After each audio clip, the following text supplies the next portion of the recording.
Hello दोस्तों, welcome back to my channel. और आज मैं जिस मूवी को एक्सप्लेन करने वाली हूँ उसका नाम है the corpse of Ana Fritz. यह स्पेनिश थ्रिलर मूवी यह 2015 में रिलीज हुई थी, जिसे लोगों ने काफी पसंद किया था। और अगर हम इसकी रेटिंग्स की बात करें तो इसकी IMDb rating 5.9 stars out of 10 है। तो दोस्तों, अगर आपको मेरा मूवी एक्सप्लेनेशन वीडियो पसंद आए तो प्लीज मेरे वीडियो को लाइक और मेरे चैनल को सब्सक्राइब करके मुझे सपोर्ट करें मेरा 1K सब्सक्राइबर फैमिली पूरा करने के लिए। तो देर नहीं करते और बढ़ते अपने मूवी एक्सप्लेनेशन की ओर।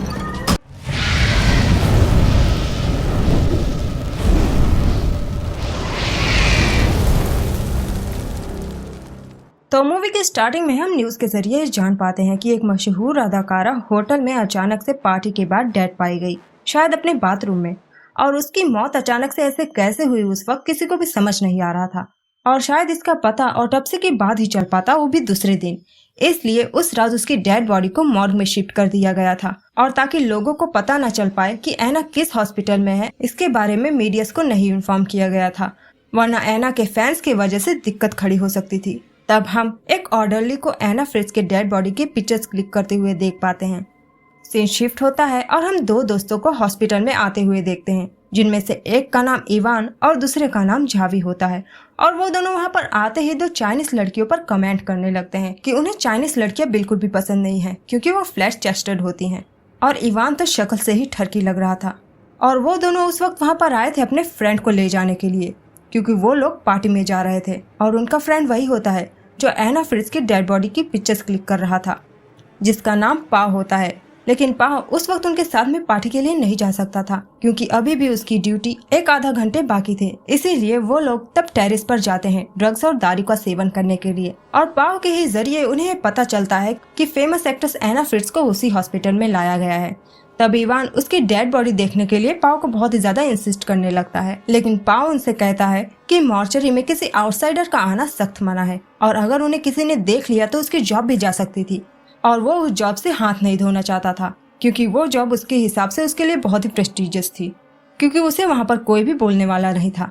और साथ ही जो कोई भी खूबसूरत लड़की की बॉडी आती, वो उनकी डेड बॉडीज की तस्वीरें खींच लेता दोस्तों के साथ में शेयर करने के लिए। लेकिन इवान जब उसके एकदम से ही पीछे पड़ जाता है तो वो मजबूरन उन्हें बचते बचाते मॉर्चरी तक लेकर जाता है, सिर्फ एना फ्रिट्ज को बिना कपड़ों को देखने के लिए। और वो पहुंचते ही उन्हें एना फ्रिट्ज की बॉडी बताकर एक बूढ़ी औरत की बॉडी को दिखा देता है उन्हें चिढ़ाने के लिए। जिसके बाद वो उन्हें एना फ्रिट्ज के डेड बॉडी के पास लेकर जाता है और सिर्फ उसके चेहरे पर से ही कपड़ा हटाकर उन्हें एना फ्रिट्ज को दिखाता है, जिसे देखकर ऐसा लग रहा था कि वो सो रही है। लेकिन इवान का इतने से कहाँ दिल भरने वाला था, इसलिए वो कपड़े को थोड़ा और नीचे खींचता है ताकि वो उसे ठीक से देख पाए, क्योंकि उसके लिए रियलिटी में उस एक्ट्रेस को देख पाना महज एक सपना था, कपड़ों के साथ भी। और इस तरह से तो वो उसे बिना कपड़ों के देख पा रहा है। और तब उसे इस तरह से देखते ही उसका हवस जाग उठता है और वो तब उसे गलत तरीके से टच भी करने लगता है। और जावी को भी इंसिस्ट करता है कि वो भी ऐसा करे, और इसलिए वो भी उसके साथ में ऐसा करना शुरू कर देता है। लेकिन हद तो तब हो जाती है जब इवान कहने लगता है कि वो एक बार तो उसके साथ में इंटीमेट होना चाहता है, जो बात तो जावी की समझ से परे थी। और वो कहने लगता है कि ये तो गलत बात है, और ऐसे चीज तुम्हारे दिमाग में आती कहाँ से है, कोई भला डेड बॉडी के साथ में कैसे इंटीमेट हो सकता है। तब मासूम सी शक्ल वाला पाव उनके सामने बताने लगता है कि ऐसा हो सकता है, और उसने भी ये ट्राई किया है जब एक 16 साल की खूबसूरत लड़की की लाश वहाँ पर आई थी। और तब बस इवान को ग्रीन सिग्नल मिल गया, और अब तो वो जावी की कोई भी बात नहीं सुनने वाला था। और जावी भी अब उन दोनों के सामने कुछ भी नहीं कर सकता था, क्योंकि वो दोनों ही अब उस घटिया चीज को करने के लिए तैयार हो गए थे। और इसलिए वो और पाव कमरे से बाहर चले जाते हैं। और इवान तब एना फ्रिट्ज की डेड बॉडी के साथ में सारे हदें पार कर रहा था, और उसे ऐसा करता देख पाव से भी रहा नहीं जा रहा था, और इसलिए वो बेसब्री से अपनी बारी का इंतजार कर रहा था। तब जैसे ही इवान फिनिश होता है, जावी उससे कहता है कि ये बिल्कुल गलत बात है। सोचो अगर कोई तुम्हारी बहन की डेड बॉडी के साथ में ऐसा करे तो तुम्हें कैसा लगेगा। लेकिन इस बात से भी इवान को कोई फर्क नहीं पड़ता, और बस ये काम करने के बाद तो उसकी खुशी का कोई ठिकाना ही नहीं था। जिसके बाद पाव जाता है एना फ्रिट्ज के पास उसके साथ में इंटीमेट होने के लिए, और इस कृत्य के दौरान पता नहीं कैसे एना की आंखें खुल जाती हैं। लेकिन पाव कुछ देर तक तो ये नोटिस ही नहीं कर पाता, क्योंकि वो तो बिजी था वो गलत काम करने में, और एना भी कंफ्यूज थी कि वो कहाँ है और उसके साथ में क्या हो रहा है। लेकिन जल्द ही वो ये समझ जाती है। तभी पाव को भी ये रियलाइज होता है कि एना की तो आंखें खुली हुई है, जो देखकर वो डर के मारे चिल्लाने लगता है और नीचे गिर पड़ता है। तब उसकी चीख सुनकर जावी और इवान भी वहाँ पर आकर पहुँच जाते हैं और सभी शॉक्ड रह जाते हैं कि इतने घंटों तक मरने के बाद ये जिंदा कैसे हो गई। और उसने तो पाव को देख भी लिया, वो कुकर्म करते हुए अपने साथ में। इसलिए पाव एकदम से डर जाता है कि अगर उसने बाहर जाकर इसके बारे में सबसे बता दिया तो उनकी जिंदगी बर्बाद हो जाएगी और उनके पेरेंट्स को भी इसका भुगतान करना होगा और वो सब पूरी जिंदगी जेल में ही सड़ेंगे। लेकिन जावी ये सारी बातें नहीं सोचता कि उनके साथ में क्या होगा, क्योंकि शायद वो उनसे अलग था और उसमें अब भी इंसानियत बाकी थी। और वो तब तुरंत ही ऐना के लिए पानी और कपड़े लेकर आता है और उसे काम डाउन और सेफ फील कराने की कोशिश करता है। लेकिन हम देख पाते हैं कि ऐना ना तो ठीक से बोल पा रही थी और ना ही उसके हाथ पैर मूव हो पा रहे थे, क्योंकि इतनी देर तक मरे होने की वजह से उसके खून की नसें और सारे सेंसेस सुस्त पड़ गए थे, जिस वजह से उसकी पूरी बॉडी पैरालाइज्ड हो गई थी। क्योंकि जब एक दूसरा ऑर्डरली उस कमरे में आता है, वो उससे हेल्प मांगने की कोशिश तो कर रही थी, लेकिन वो कुछ भी कर नहीं पा रही थी। और वो ऑर्डरली तब वहाँ से चला जाता है और उसके हाथ से ये मौका निकल जाता है वहाँ से बाहर निकलने का।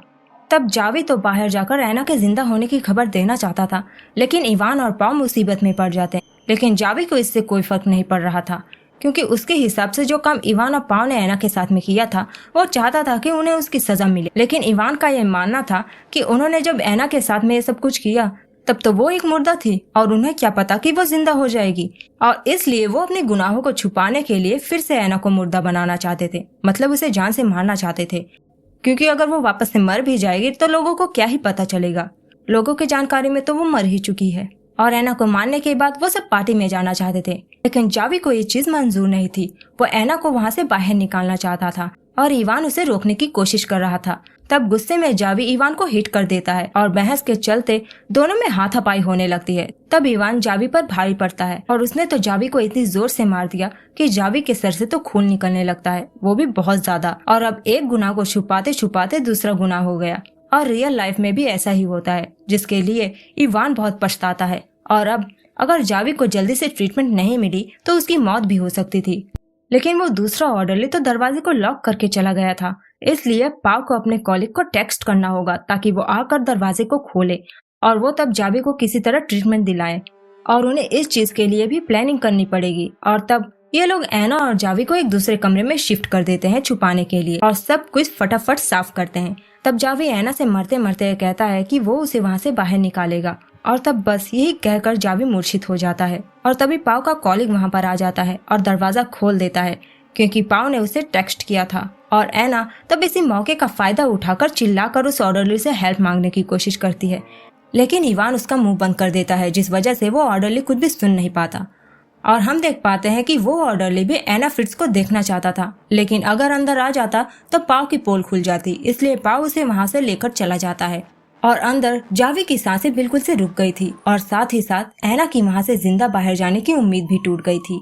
और अब उन्हें जावी की लाश को ठिकाने लगाना होगा, इसलिए इवान और पाव प्लानिंग करने के लिए कमरे से बाहर निकल जाते हैं। लेकिन बाहर ही दोनों में बहस होने लगती है, क्योंकि पाव में हिम्मत नहीं थी कि वो ऐना को मार सके, क्योंकि ऐना भी उनके हाथ पैर जोड़ रही थी कि अगर वो लोग उसे जाने देंगे तो वो किसी को कुछ भी नहीं बताएगी।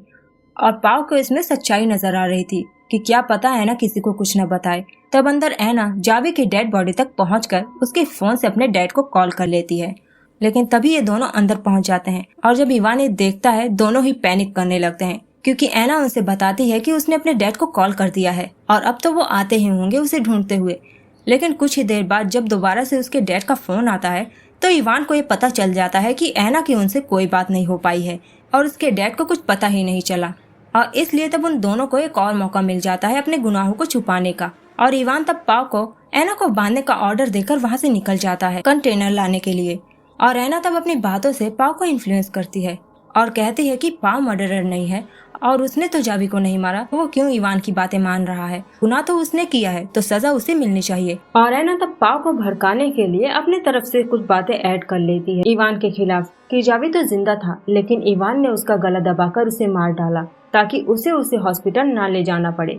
लेकिन पाव उस वक्त मजबूर था, इसलिए वो उसे बांधकर वहाँ से चला जाता है। और यहाँ दूसरी ओर इवान बाहर से कंटेनर जल्दी से लेकर आने की सोचता है महिला रुकावटों के साथ।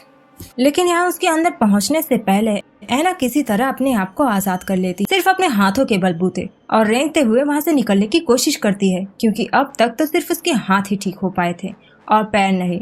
तब जैसे ही इवान आकर देखता है कि एना गायब हो गई है, दोनों एना को ढूंढने लगते हैं और एना बस कुछ ही पल उनसे बच पाती है और अगर उसके पैर पैरालाइज न होते तो वो वहाँ से भाग सकती थी, लेकिन फिर भी वो किसी तरह एलिवेटर तक पहुँच जाती है।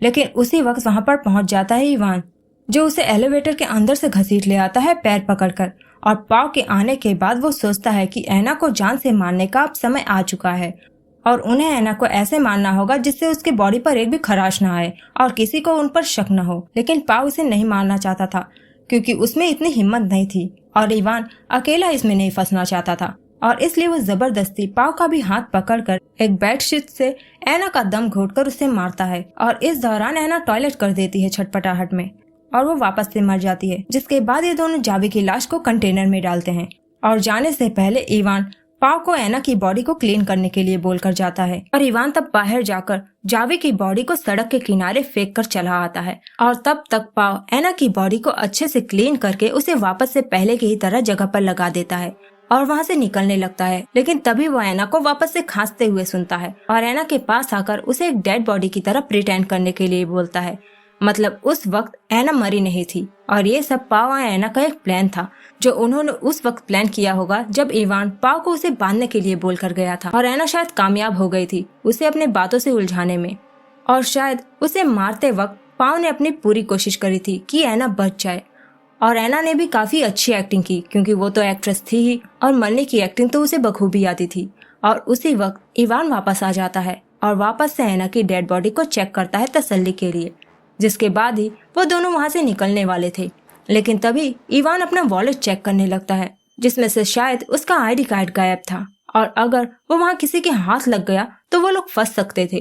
इसलिए वो उसे ढूंढने के लिए वापस से मॉर्ग में घुस जाता है जहाँ पर वो एना को जिंदा खड़ा देखकर शॉक्ड रह जाता है और समझ जाता है कि पाव ने एना के साथ मिलकर उसे फंसाने की कोशिश करी ताकि सिर्फ वही पकड़ा जाए और पाव ना फंसे। तब इवान गुस्से में पाव का गला दबाने लगता है, लेकिन वो अपने एक दोस्त को तो मार चुका था, इसे नहीं मारना चाहता था, इसलिए वो उसे छोड़ देता है।